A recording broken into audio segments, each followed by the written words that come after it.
Okay, this is the recording at the end of the Comic-Con. Because it was live with everything else, there's going to be a bunch of background noise. But this is one of two that is going to be released. There were three, but it was not able to be... The recording is not very good, like, at all. So, unfortunately, it shall be lost for all of time. But please enjoy! Hello, Comic-Con guests. I am your father. Hey! There's the man we've been talking about. Speak of the devil, and he shows up. Hey! Woo! Look, there you are. It's off right now. Why does he get to sit next to Because. You can fight over it. Off. Right in the Mute heart. it. Sweet. I think it's muted. Oh, yeah. For distance. And I only need him for close up. Yeah. Nice. Yeah. That's good. Yeah. Thank you. I thought I'd do it before you did it. You don't know my material? You don't know Yet. me. Hey! How you doing? Hi, Snake River Comic Con. By the way, all of this has been recorded. Oh, it's Yes. going live, That was right? crit killing with the breathing. Yep. We're doing it live. So we'll start with introductions. I will let Ted start. We'll just go through. Everyone introduce themselves. As soon as Ted figures out how the mic works. I think I've got it. Hey! Yeah. Yeah. Work that mic. So brother. I'm Ted with Geeks Are Wired. Hey! That works. Hi, Ted. And I'm Anna. Hi, Anna. All right. You might have to turn them on. That's Is it- fine. It's on. Are they not picking up? Well, we can use the microphone still. But I'm not sure. I'm Madeline. Hi, Madeline. Hi, Matt. I'm an alcoholic, and I'm Katrine. Well, they did not provide us. Hi, Katrine. I was going to say I'm an alcoholic too, but no.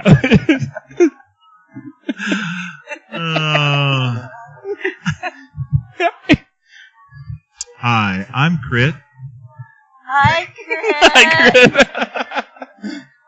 I'm Russ. She's addicted to the grape while I'm addicted to the bean. Ooh. You know, so yeah. Ah. Coffee. Mm. Java. I've been there myself. You being there? I was there this morning. Damn, that's like Being my there. material, dude. Hi, Alex. I'm Bill. Yeah, I guess I'll pass my mic that way. I don't know. I We'll think figure mine's something working out. just fine. Oh. Yeah, are we working? 1, 2, 3. Testing. Yeah, hey, I see me. I see Iron Man. Hey. Hey, Iron Man. So what have you guys been thinking about Snake River Comic Con so far? It's great. Yeah? This is a great show. Yeah, I love it. It's just been the most stressless show I think I've ever done. Yeah. Absolutely phenomenal. Seriously. That's good. Great guests. Yeah. Great guests. And yes, and actually meeting some tremendous guests here. Tremendous connective con. Yeah. That's a new word, connective con. Why not? No kidding.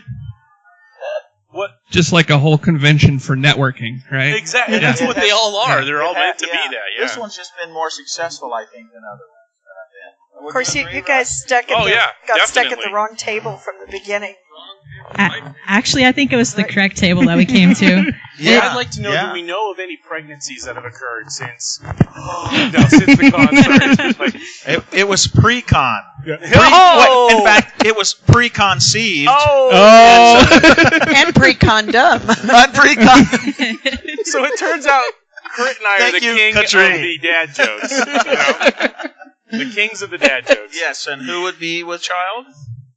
I'm with child. Oh, you're with child, and you Yes. found out, I believe, yesterday. I found out on Friday after meeting you guys Is it that Mandalorian, or you found a boy, a girl, Mandalorian, or Playing sword. I think Katrine was kind of wanting to announce it, though. She's having a girl.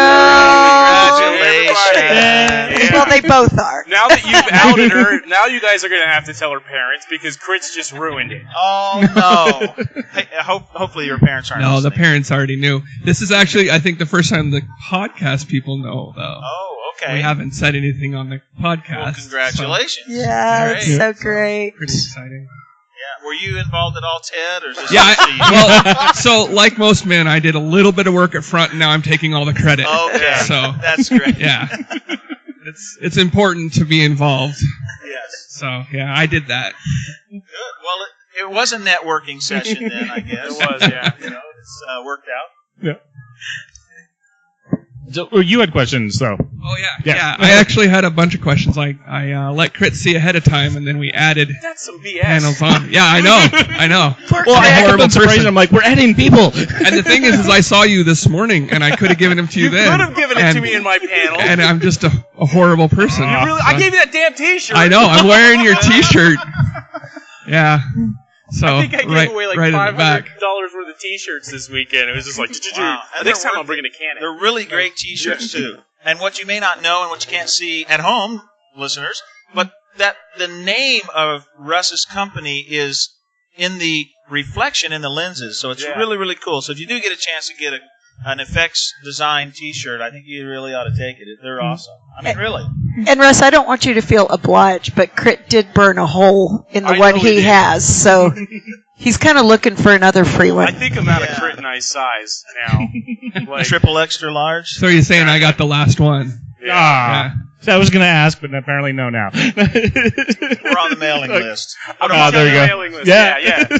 We'll see each other again. So a couple of the questions I have are kind of more geared towards Crit and Russ, but I do have one for the whole panel, which would be, do you think that content producers owe their audience closure?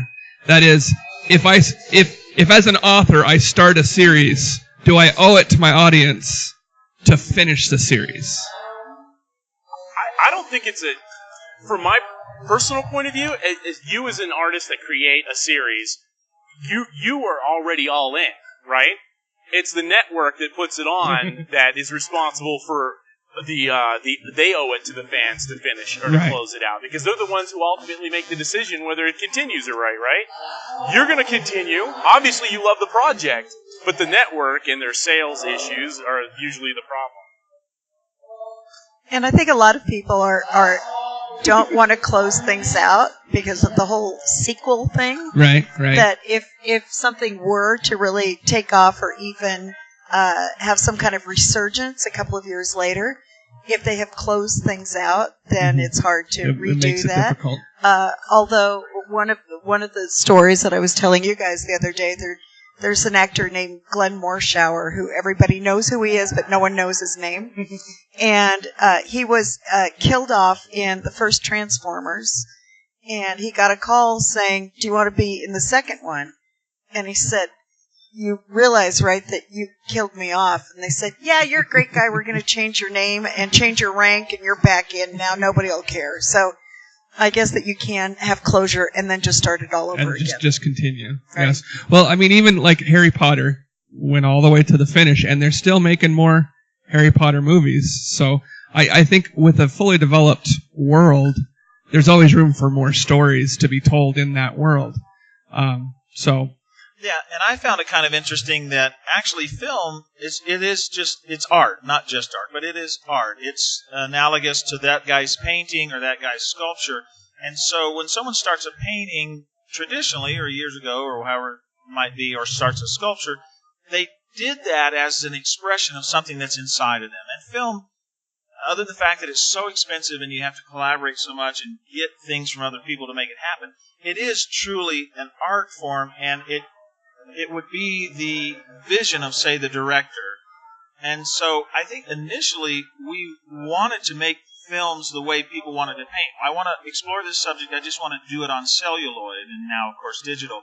And so I don't know that it really entered into the brains of the industry that this actually is being done for somebody else. Initially, we do art for ourselves. right. And then I think, like Russ said, an industry popped up around it. And as a result, that question actually exists now, where I don't know, you think you would ever ask a sculptor, is like, do you really feel an obligation to finish your sculpture for everybody looking at it? They would do what their creative side told them. So I think it's an interesting question that that it's truly at its base it's an art form. It's art. It's an expression of someone's idea or creativity, and then an industry, a studio, and then the public has taken on that art themselves to the point where they drive that. Hey, I want you to now do this for me because I'm so invested in it, which is a good thing because it means you've captured an audience. But then, like you say, on the other hand, it's like, wow, I had a vision. Now I have to maybe do it for other people. I have to finish it for other people, or I have to, So I think it's still an art form, and a director would be great if he could just have his vision, see it through, whether it's finished or not. But I think that you can't get away from the fact that an entire world now is involved in your creation. Mm-hmm. So if you want to continue, like you say, continue to be, have sequels and continue on, you almost have this half obligation to an audience.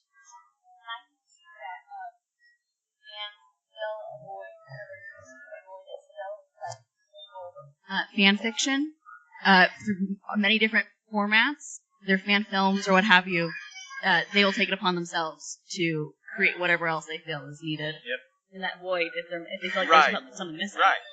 And that's a great thing. I mean, we wouldn't be able to walk up to someone's sculpture or painting and say, I think it should have had a wagon in the background, and just paint that in, where fan fiction and the fans themselves can now add that and either continue it or get the satisfaction of saying, hey, all right, now I feel it's complete. So that's a unique thing. I mean, that's wonderful, Maddie. That's a really unique thing that happens in film that's not in any other art form.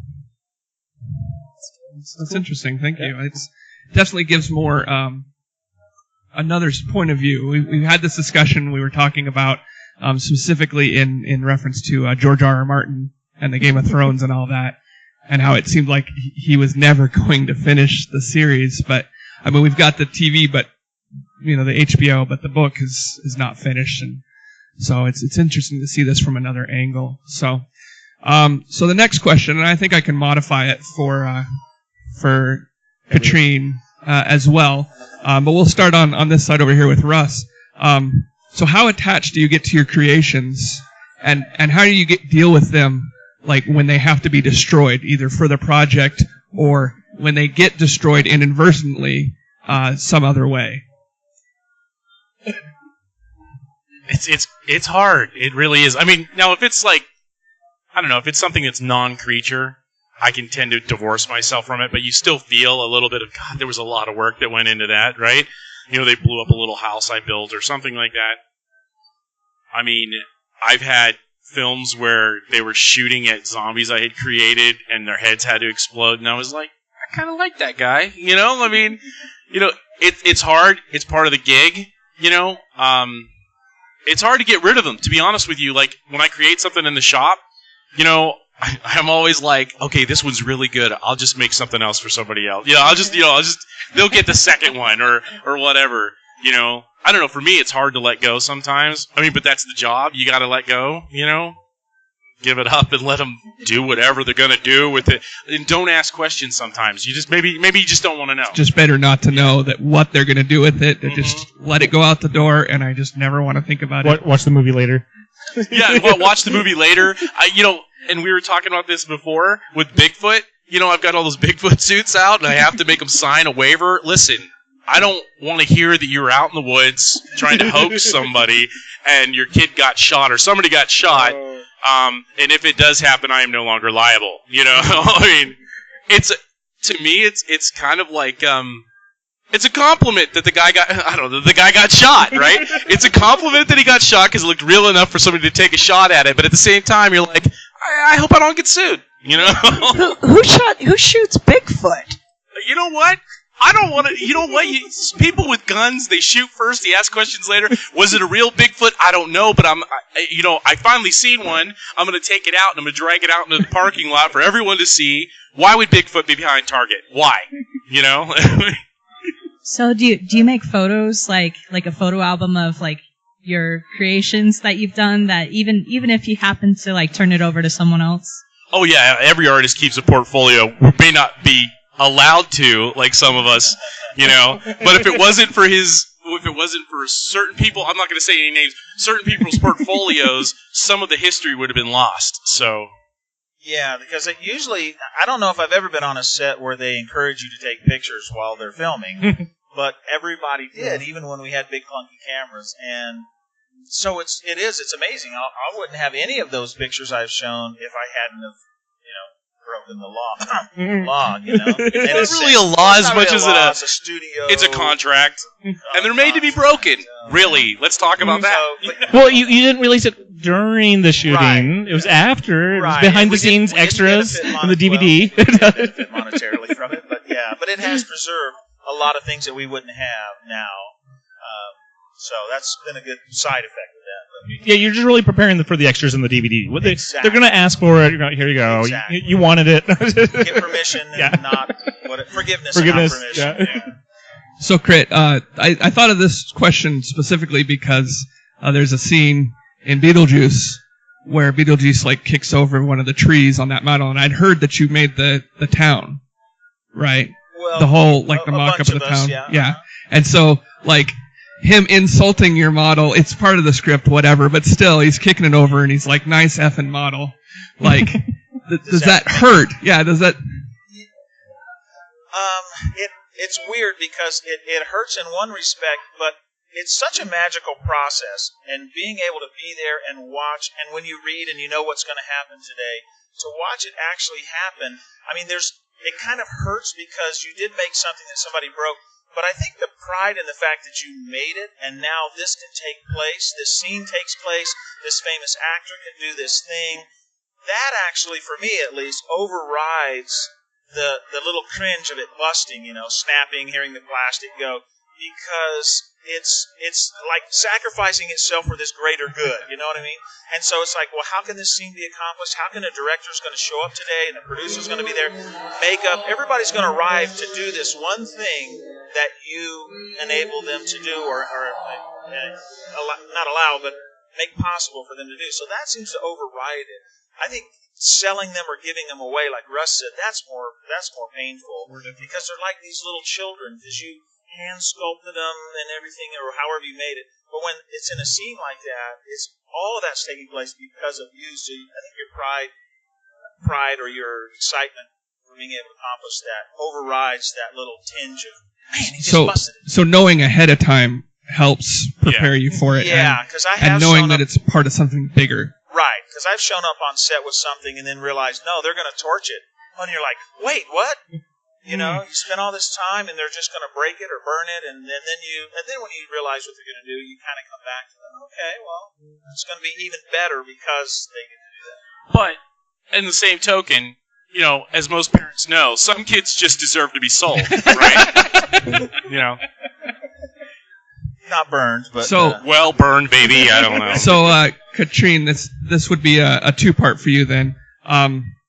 You're a producer, so how attached do you get to the films, and how much does it hurt when critics say something about the work? I guess would be analogous to having it destroyed. Well, any critic that doesn't like anything I do is an idiot. So that's a good point. That's a good point. Yeah. And you just have to consider the source. You know what I'm saying? And how many films did they make? Seriously? I mean, come on. So I was thinking actually, as these guys were talking about their creations, the only way I can really relate to that, because I could never do what they do, but I do write. Uh-huh. And the films that I write are on my production company slate. We're going to make them ourselves, so the creative vision will stay somewhat intact. I'm a firm believer in the creative process, that whether you write something or you direct something, everybody's adding another layer to it. So as a writer, I'm thrilled to see a director come in who sees things in my script that I had never seen. A wardrobe designer who comes and adds something to it. But I think I would have a hard time selling my script to another production company that would completely bastardize it. What was the name of that movie? Was it Sweet Liberty? Yes, with Alan Alda. Where Alan Alda is a history professor and writes this incredibly accurate manuscript about World War I, not World War I, about the Civil War, and a studio buys it and makes it into a musical. Oh my goodness! Yeah, my goodness.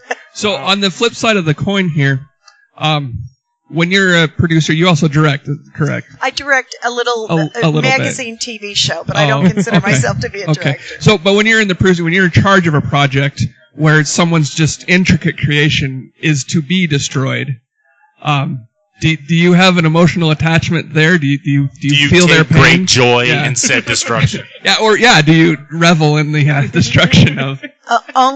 I only feel bad when it's Russ and Crit who created it. Anybody else, just blow the hell out of it. Oh.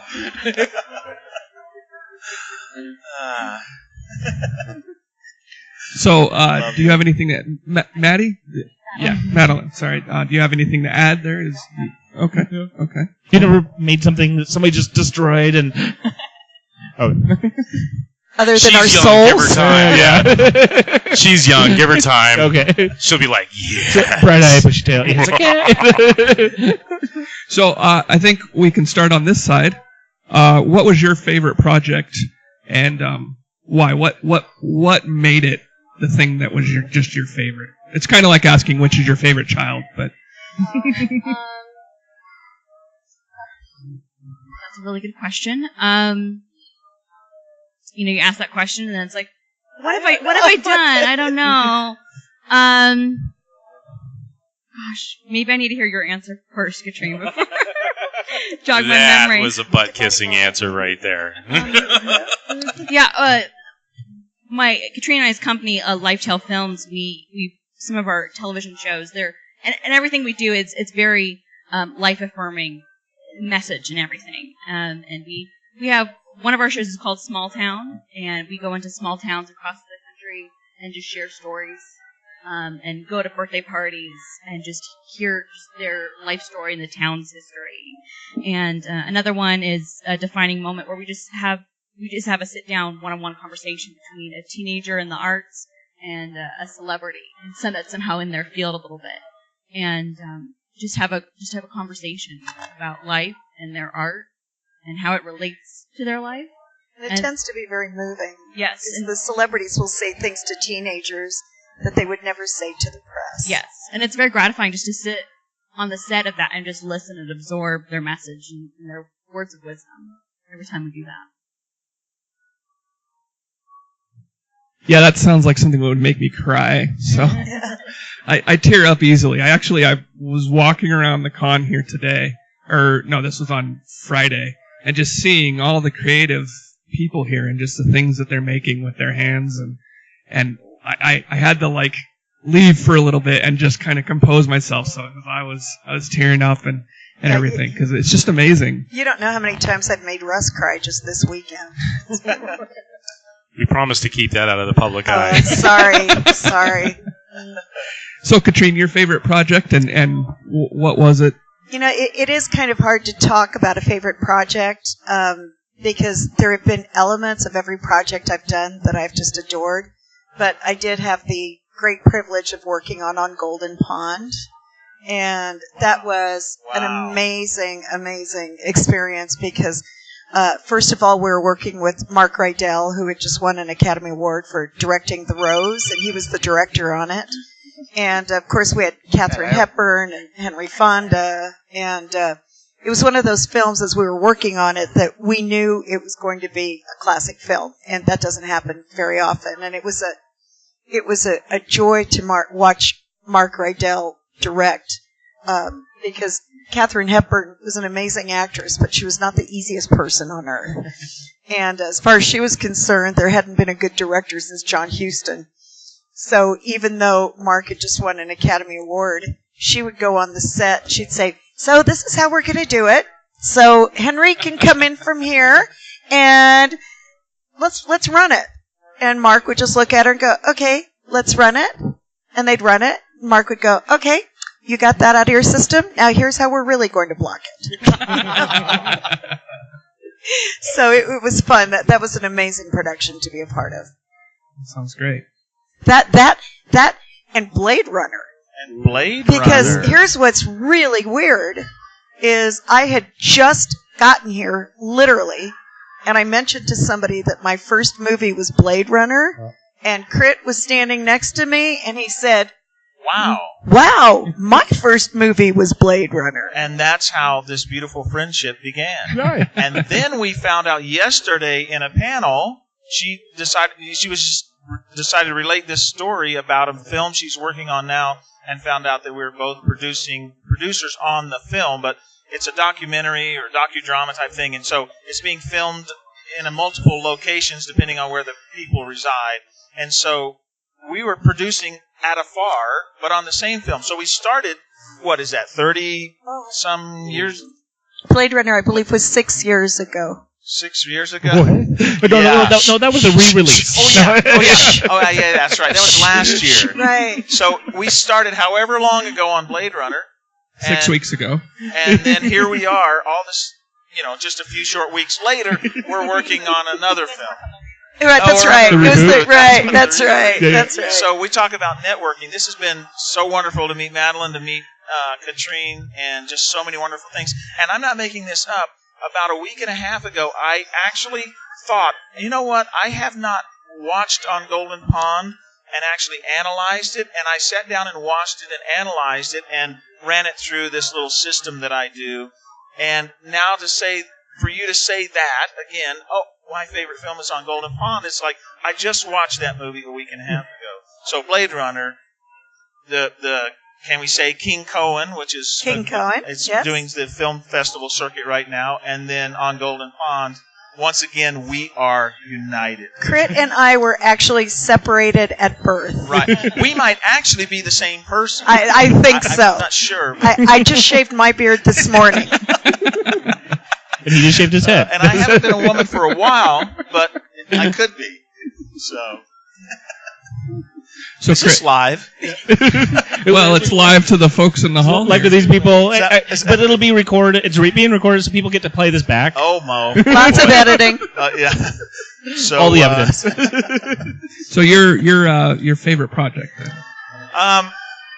I'm going to say my favorite project by naming maybe one or two. I mean, I've had a fortunate career. I came into the film industry 1980, 81-ish, when things just were really starting. So there were so many wonderful films out there. So how can I say Blade Runner wasn't my favorite? How can I say Predator wasn't my favorite? When people ask me that question, the first thing that pops in my mind is Prince of Darkness with John Carpenter, just because the film, it was a wonderful process to do. Everyone was congenial. He was tremendous to work for. Everything flowed really well. But overall, I guess I have to say Beetlejuice. And I think Beetlejuice mainly... The Dukes of Hazzard car, they're just taking it out. I've got a drag race. I've got to run real quick. Starsky and Hutch are going at it. Yeah. But I guess I have to say Beetlejuice, because not only was it a tremendous project to work on, I had so many friends working on that. And so, Bob Short and Barb Slifka, they headed it up, and they were tremendous. And Pete Gerard and Dave Beasley and Max Cervantes and Michael Moore. Max Cervantes and Michael Moore are still actually active in Hollywood and doing, I think, maybe some of the bulk of the props and things that are done today. But those guys really made that experience. The experience itself, of course, was there to be had and was exciting. But when your friends are working and doing it, we're having fun here. Wouldn't it be great to do a project together? And that one, I think, overall... Well, I don't know. I think it'll be the best. So. Yeah, I can't wait to work with you guys. Katrina, I think it'll be the best. I agree. And that's my favorite project. So probably Beetlejuice because of the subject matter. It was just tremendous to make all that goofy stuff. We weren't sure if it was going to be a good film, but if you just want to be on a film where you're making every single day, you're making something creative and whatever, that was the film. And then to do it with so many good friends really made it to top. So. Yeah, so again, hopefully if they do a sequel, remake, what are they talking about doing? I've been hearing sequels, then hopefully the same they're thing. supposed to get everybody back? That's what I heard. I hope I get a call. There you go. I'll brown nose as much as I can to go back. So, yeah. So that would be Beetlejuice. Fantastic. And it's down to you, Russ. Trying to... I know. Am I supposed to say...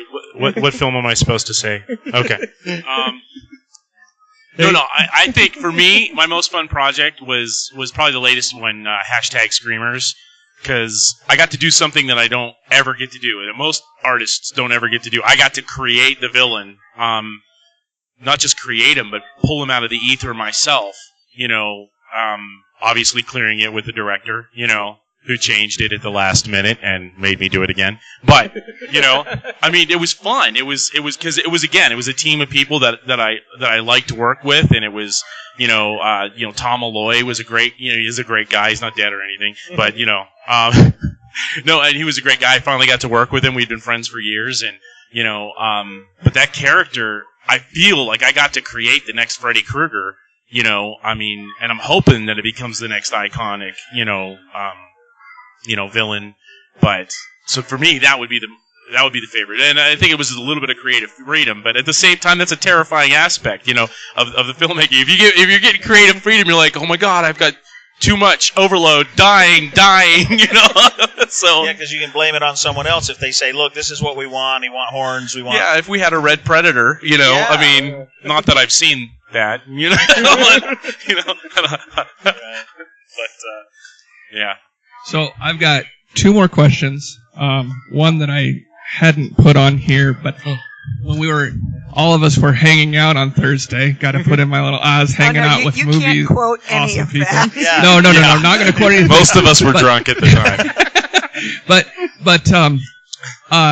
one of the things I was wondering, and I asked, and I got a little bit of an answer, but I was kind of wondering, from all of you, how do you decide what you're going to take, and how do you know that it's not going to be just horrible? Because some of the, you read the concepts of a movie, what it is, and you look at it and that's just the silliest thing I've ever seen.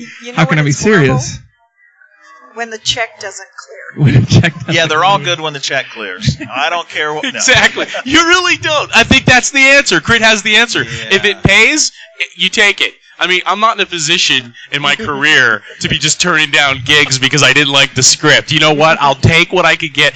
I would like to say I draw the line at porno, but if it's got a monster element, if it's got a Bigfoot element in it, I might just do it. I don't know. And they're taking my microphone away right now. That was a great episode.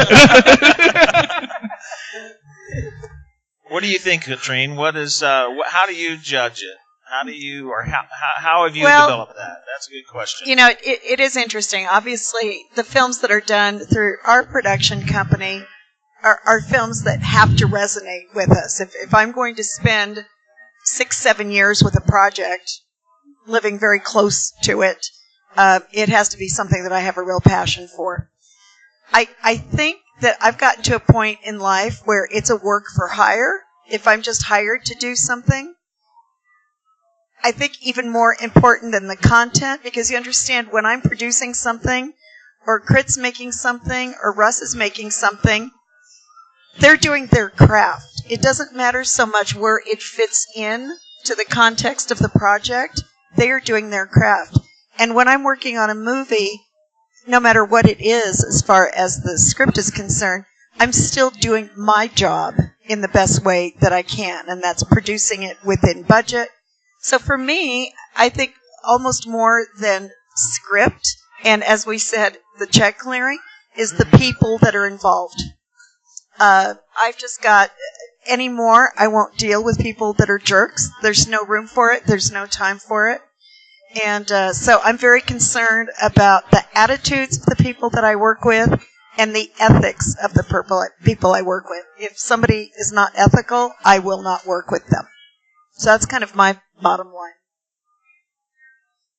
And I think that's, it is for me too. I think sometimes, like you're saying, how do we know, or how can we gauge it? Maybe by reading a script or something. How do you determine if it's a good project? I've told this story a million times, but I turned down Beetlejuice. It's my favorite show, but I turned down Beetlejuice 3 times because of that very thing. You read the script, Michael Keaton wasn't cast when it came to us to start.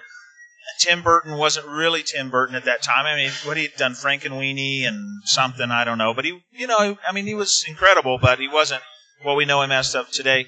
And so it was like you read that script and it just seems so ridiculous. I mean, you know what I mean? I mean, everything from the shrimp fingers to the little guy marrying them. I think they also said they changed the name on it too. Yeah, I can't remember. I'm sure they did. Was it just the original spelling of Beetle? The original the spelling. proper they did. spelling. Yeah, so it's because I think that's actually it's actually pronounced like Betelgeuse, and I think even in the film, the lady in the judgment room or something, she says that, or he looks at it and she's like, Betelgeuse, what does this mean? And it was even confusing after the movie to where they finally just said, look, we're just going to go with Beetlejuice, like a beetle and juice, right? Instead of BETLGUESE or something, which nobody knew. So it was confusing like that, and it was confusing in the script because it just didn't seem to make sense. There was all kinds of strange things going on, and that was part of the reason why I didn't go over right immediately. And then my friends kept calling and calling, saying, no, look, now Pete's here, now Dave's here, now Max is here, so let's get this thing and do it, because it truly wasn't something you could kind of read and figure out. I think we're a lot more educated now, and so I think we can read scripts because we have had so many varying degrees of stories that have come out that we're much more educated and we can understand it a little bit better. And so I think it then goes back to what Katrine says. Now you start looking at the caliber of people that you're going to be working with. You start looking at the ethics of the production company that you'll be working with, if it's a director that you respect and things. So you can not just take content of story and script, but now who you're going to be working with, and will that be I'll have a good quality of life while I'm working, or will I just wake up hating to go to work every day? So that's great. So, just listening to you folks talking on the panels, and like I said, Thursday, I noticed that one of the themes that kind of kept coming along that really dispelled some things to me was number one, you really got to work to make money in this industry. It's not just crystal and caviar every night, whatever. So, it's PBR and Cheetos. Yeah. So, and I think that was the most interesting thing to me, was that it seems like there's, like, we always talk about how much money a movie makes, and we're talking about, this one made like $7 billion or, whatever, broke records and stuff like that. And that doesn't always translate down to you folks, necessarily. No, we've been paid. Yeah, usually. Like so, in our case. Yeah. What happens that, like, you're talking about a film making, an extraordinary amount of money. First of all, if it's a studio film, the bulk of it's going to go back into the studio's pocket. There are very few people who see back-end money on a film. So the producers have points in a film or percentage on a film, and actors see residuals on a film. But you can be working, Crit and Russ could create the hero costume that is really what makes the film and what brings people in, that makes the $7 billion or whatever. They're not going to see anything on the back end. What they get paid is what they get paid. And I got to be honest with you, I actually prefer it that way, because getting paid on the back end usually means not getting paid at all sometimes. It depends on the film. So I would rather just, take the paycheck, knowing that I've done my job and that I've done it to the best of my ability, and I've been. But you would prefer also if you were paid and then received points in the film, so that you had and that $1 would be, every time it showed or was played. That would be fantastic, but a lot of time that doesn't happen for guys like us. No, it's a work for hire. Usually. So it's safer, in your opinion, it's safer. And that way you're free gambling. to pick. Especially if it's an indie film, you're gambling with them. If you're going to trade, if you're going to trade your services betting on the fact that it's going to pay well in residuals, it's a gamble. For anybody that's listening who is a filmmaker, a beginning filmmaker, I'll give them my definition of deferred payment. It's called work for free. Yep. Yeah. It is. Because that's a code word. Yeah. We'll never pay you. We'll just tell you that it's deferred. So that actually was the second part of this was what advice would you give to people just starting out to avoid being taken advantage of? Because I heard a lot of that. Like I think every one of you had a story of that was just gone. Like I did all that and I never saw anything from it and I never will. So how as a young person or young to the industry, how do you avoid that? Well, you avoid it by saying, no, this is what it's going to cost, and you're going to give me some percentage down, half down, something down to begin work, and you're going to pay me the balance on delivery. That's how you avoid it. The problem is when you start out, you don't have any money, so you take chances, or you believe people, or you trust them and that kind of thing, which, like you say, anything deferred or we'll pay you or, do this, get it done. Hey, this is solid. It's going to work. You unfortunately can't believe any of it. You need to have money up front. Now, if you want to take the chance just to build your portfolio, then maybe your payment is the fact I got to work on that commercial or that little movie.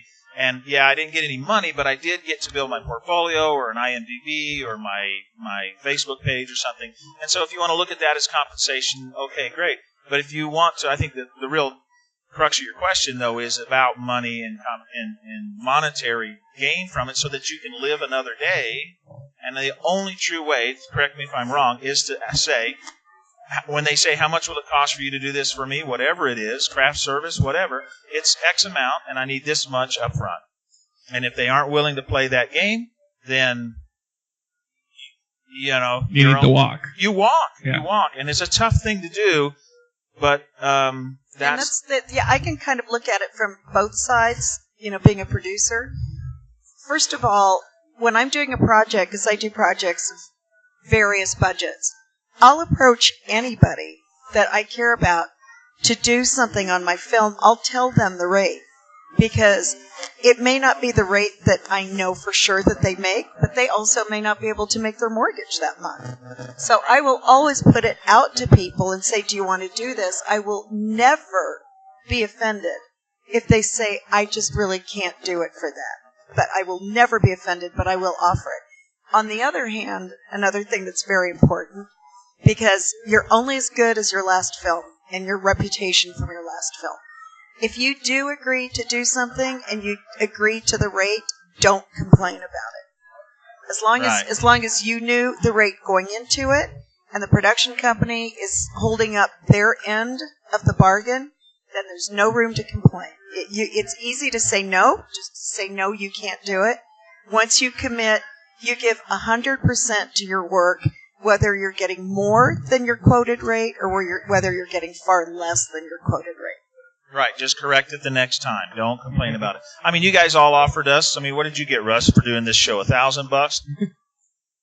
No? I don't know if we're allowed to talk about that, to be honest. But yeah, right. I think that's exactly what you do. When you accept that, whatever that is, when you accept it, you go forth and do it and correct it on the next film. Russ is giving him the eyes. Out of me. I was like, why would you put me in that position, dude? Because we all got $5,000 to do this show. That's some BS. That's some BS right there. We didn't get anything. Come on. on. Yeah, we're working for free. This is talk about the free stuff. Yeah, that's what it is. Yeah, we're doing this for the exposure. Yeah, there you go. I love how he automatically assumed that I got a fifth of what they got. Hey, I just had fun meeting the people I met here. It was, seriously, meeting these two guys, that was a blast. Oh, yeah, thank you. We all met up for the first time, well, some of us for the first time on Thursday, right? And we've been inseparable throughout the, Yeah, we're already making movies. I know, yeah, we're planning things, man. We got plans in the works. Just let us know. We'll talk about it on the podcast. Okay, next year. We'll have things to announce. Would you guys collaborate we'll have stuff to announce. with certain projects or anything? Would you guys be interested in collaborating together? It's already underway. That's already underway. That was in between autographs and things like that. Well, yeah, I mean, it's just one of those things where we kind of all filled needs for each other. It was really interesting. You complete me, I mean, Craig. Absolutely. Yes, you complete me, Russ. But, yeah, you had me at what? But no, absolutely, it's a good question. I mean, it's almost like we couldn't help but do that, and I think that's such a great thing. Is it's like, oh my gosh, yeah, right in step. We've all trying to find a way to work together. And actually, that's something I'd like to address. You were saying what do we have to tell people who are just getting into the industry? Real networking, not kissing ass. Real networking is so incredibly important. And I think that a lot of times people have an opportunity in front of them that they don't even realize. They don't even take advantage of it. And I teach a lot of auditioning workshops. And an example of that is something as simple as somebody comes in to audition for a director, and they're nervous anyway, and the director's just trying to get to know them. And the director says, "Oh, you went to the University of Minnesota. That's where I went." And I see actors go, "Oh." And I think, you idiot. This is the time to jump in and say, seriously, was that pizza place on the corner, blah, blah, blah, was that there? Because, again, you're connecting. And I guarantee you that at the end of the day, that director's not going to remember your name, but he's going to refer to you as, who is that guy that went to the University of Minnesota? That was so...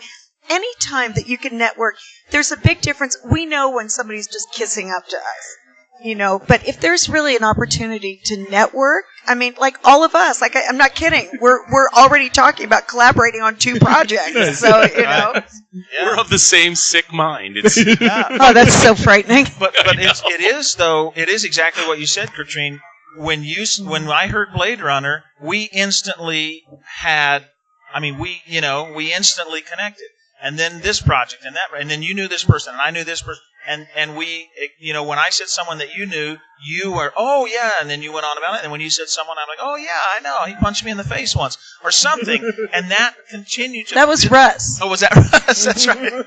And so it continued to build that connection between us to where we really start forging a friendship just on the very first day. And so it in my mind, then I'm going, I want to work with this person. And so, it's just over the course of the couple of days here, like you said, we already have 2 projects that we're talking about seriously. So. Russ, are we talking to you too? You're being I'm trying to awfully think quiet what was the down question? there. What was it? I've been making some smart remarks. There was the official question. Here's the question. What advice will I give? Okay. It's along with Crit, stick to your guns on whatever it is that you do lay down. I've been burned by, I'm not going to mention what studios they were. That'll just hurt me. What's their initials? No, don't say that. Anyway, but I've been burned by some major studios on some really insignificant money, where they're concerned, right? And there's nothing you can do about it. If you throw a fit, then they don't want to work with you again, even though you really shouldn't work with them again until they corrected the situation.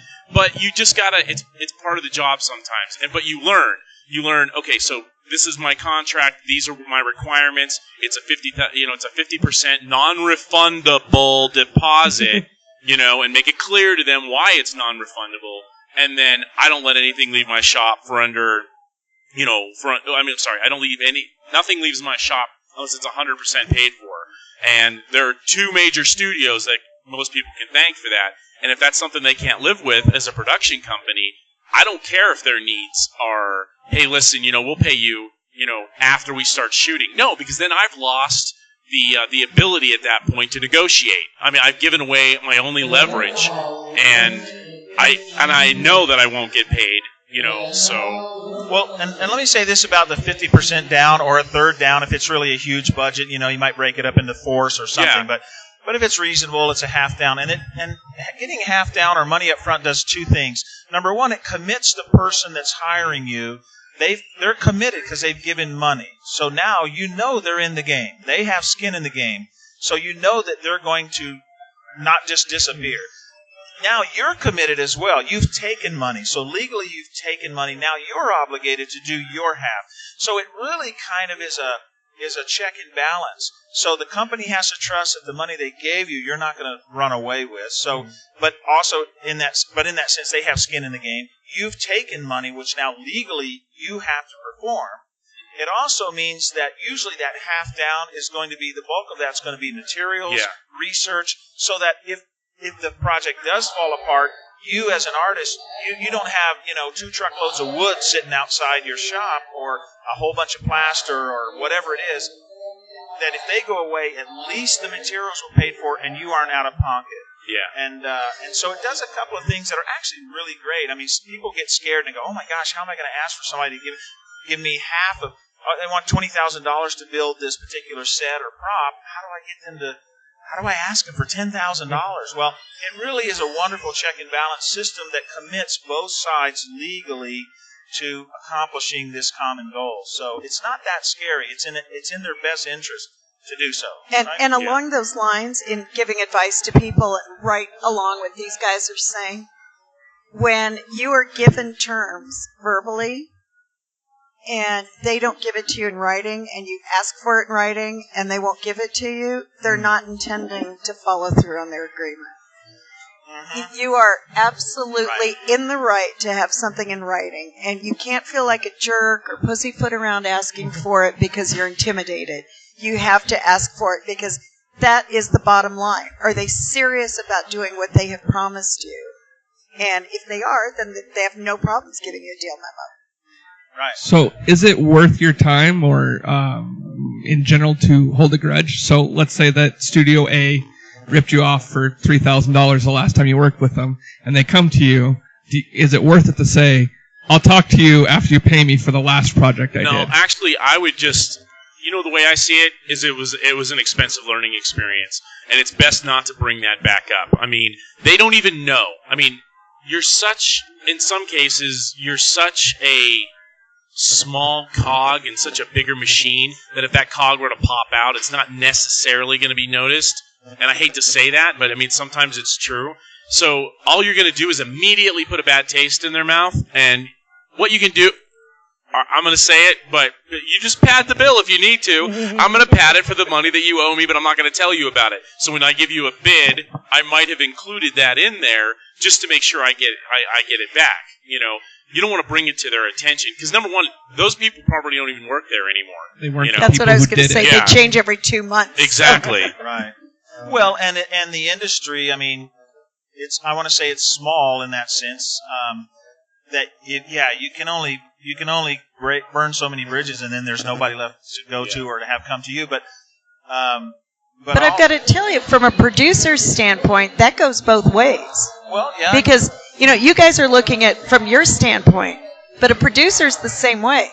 If I screw you guys enough times, which I wouldn't do, but at some point you're going to say, yeah, no.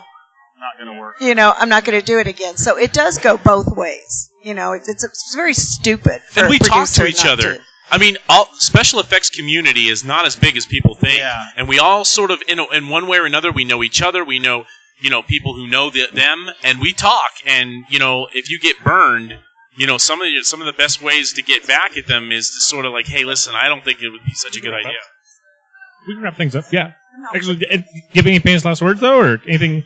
You want to throw in? Famous last words? That's how we end our podcast. Yeah, famous last words. Where are you going? Where are you going? You are done. How you doing? So, Katrine, evidently you have to go. You and Madeline, I take it. Yes, Is that because right? we have to judge some videos. Oh, I'd like to go to that. Well, Wait, then we you can should. end it. Let's Right bring now. the whole We can wrap it up podcast right there. here. Yeah. So, any other questions? I mean, I'm Okay, bringing mine here I myself. do have some famous last words because it's Okay. something that my grandfather had embroidered over his desk, and it's one of my favorite sayings, and it applies really well to Hollywood with a lot of big egos, and that is that cemeteries are full of indispensable people. So no one, you're saying. No one is indispensable. Yeah, very good. So, Crit, famous last words? I mean, that says it right there. I mean, I think we all have to see that, that we can be replaced. There's always somebody better. I watch the guests come, attendees at Comic-Con, and I'm just amazed at what they build. I mean, they come here with costumes and props, and it's amazing, It's like some of them are better than we are. So, absolutely. It's a privilege to do it, and I think we need to remember that it's a great opportunity to be able to work in it and be grateful for it. I'm there with you. I mean, it's you get to do what you love to do, and sometimes you get paid, and it's fantastic, So Good to have you. yeah. So There's a lot of hand signals going on right now. It looked like alcohol. It was looked like Oktoberfest. it might have been yeah, Oktoberfest. Oktoberfest, yeah. I think that was the international, hand gesture of Oktoberfest. Yeah, we were just watching Katrine and Madeline leave, and they were indicating that when we wrap up, let's get back together. And that, once again, we can't even be apart from each other. I know, yeah. This Snake River Comic-Con has been fantastic. It's been fantastic. It's been at least, as far as I can remember, the best networking connective kind of. I mean, you guys. I mean, we met you guys. Is that the first night or second? Yeah, first night. First night, Yeah, and we Thursday. spent not the whole night together, obviously, but we spent. The post-drink cuddling was my favorite part. Right. I wasn't going to say it, but I have to agree. And so we talked at the table and just had a great time. You know. You guys, didn't eat any of the sushi I went over there and kind of stole, did you? No, they were offering. It wasn't stolen. They were offering. Oh, yeah, it was an offering I just got for the whole table. So I didn't realize. I looked like a pig because I kept saying, look, I'm getting this for the whole table. Of course, you didn't eat it, so I ended up eating it, so it really wasn't for the whole table. I finished them off, don't worry. Oh, did you? I went and grabbed more. All right. So, but yeah, we had a great time at the table. So, I mean, just that alone, meeting you guys started this con off tremendous, So we've laughed and had fun ever since, and sharing you guys and your baby. It's just been awesome. Definitely. I mean, that's it, too. I mean, I don't know. So if you guys are doing the broadcast for the con, but just, want to say thank you for having us out here and, getting to hang out in Pocatello and meeting everybody. And, I mean, as cons go, this has been a lot of fun. And, this is number 40 for me in 3 years. So I know the con atmosphere, and I know how sometimes it can be very unfriendly, and this has been just the opposite, and we've all had a great time. And, I really hope to see this back next year. Me too, yeah. And I think it is. I heard an announcement. I don't know if I can say that. Yeah, no, the plan was to continue this on. Yeah, fantastic. Yeah, they announced that any of the vendors that want to sign up for 2018 come and do it now. That was a few hours ago, so I'm assuming that everything is kosher and full steam, so that's awesome. That's what they keep saying besides closing in the background. Yeah. Oh, is that what they're saying? Revving engines. Sign up and get out. Yeah. Sign up, get out. Got it. Rev your Move engines. on. So. Famous last words? This is awesome. Yeah, so this is my first con, and I don't think anything can top it. This is one of the best experiences I've had just in a really long time. So great meeting. It's been fantastic. Yeah, it was great meeting all of you Thank guys. you guys. Yeah. Yep. Yeah, I appreciate meeting Russ, Crit, and Katrine. All three of them, including Madeline too. Everyone was amazing. They were open and willing to hang out with us. So. And we couldn't Warky find Warky. We're actually going to try to get him up here too. But Warky, yeah. I saw him Thursday. They work. No, he worked on Friday, and then he vanished. And Warky's got a new project. We can't say what it is, but I think we'll all be seeing him on television in the near future. So that we're excited for him, and so that kind of a little group of misfits, I guess. I don't know. Well, thank you for being here with us, and it was really cool hanging out with you guys. So thank you. I appreciate it. Thank you. Likewise. Now they'll edit that down to hi. Yeah. Hi.